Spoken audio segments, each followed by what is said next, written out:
नियुक्ति के दौर में लोग अपनी बहाली के लिए दर-दर भटक रहे हैं। दरअसल रोजगार की बहार है, सरकार है, बिहार है, नीतीश कुमार है, इस तरह की नारेबाजी लगातार गठबंधन के जो नेता है वो कर रहे हैं। लेकिन एक तस्वीर ये सामने आई है कि लगभग पिछले 1 साल से इधर-उधर भटकते ये छात्र, ये उम्मीदवार इंसाफ के लिए यहां-वहां जा रहे हैं और कह रहे हैं कि अगर नौकरी की बहार है, नौकरी की भरमार है, तो फिर हम पर ध्यान क्यों नहीं दिया जा रहा है।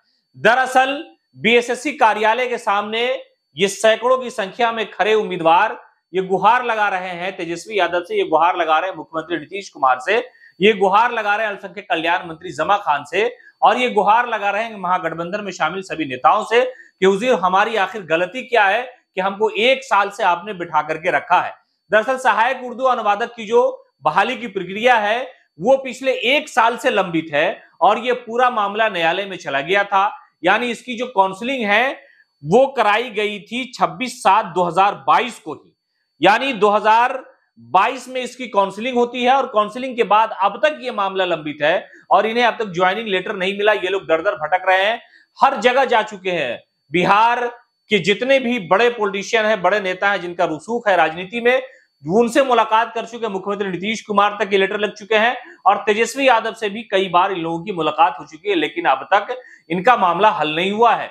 कड़ाके की सर्दी में ये लोग दर-दर भटक रहे हैं और बीएसएससी के कार्यालय जाकर के कह रहे हैं कि हुजूर हमारी कोई गलती नहीं है, हमें कब नियुक्ति प्रक्रिया में शामिल किया जाएगा, जबकि सरकार अलग-अलग जगहों पर नियुक्ति पत्र बांट करके अपनी पीठ थपथपा रही है। दरअसल ये पूरा मामला काउंसलिंग के फौरन बाद पटना हाईकोर्ट में चला गया था। उसके बाद उम्मीदवारों ने केस वापस ले लिया और आपस में बैठ करके सहमति बना करके जो मामला न्यायालय में चल रहा था उसे वापस ले लिया।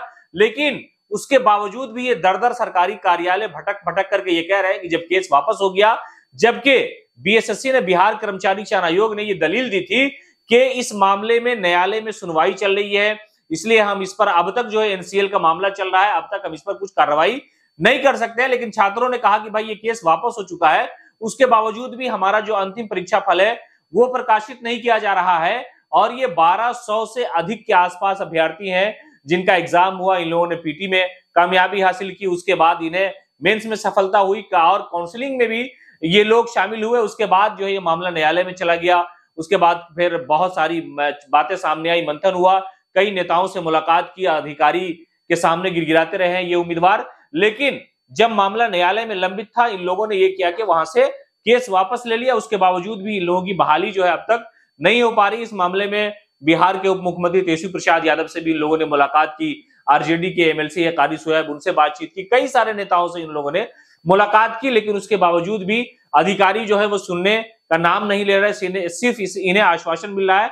और आज भी ये लोग कार्यालय पहुंचे थे, वहां पर भी कहा कि भाई हम लोग ईमानदारी से और पूरी समझिए कि शांति पूर्ण तरीके से ये मांग कर रहे हैं सरकार से कि हमें जो हमारा अधिकार है वो मिलना चाहिए।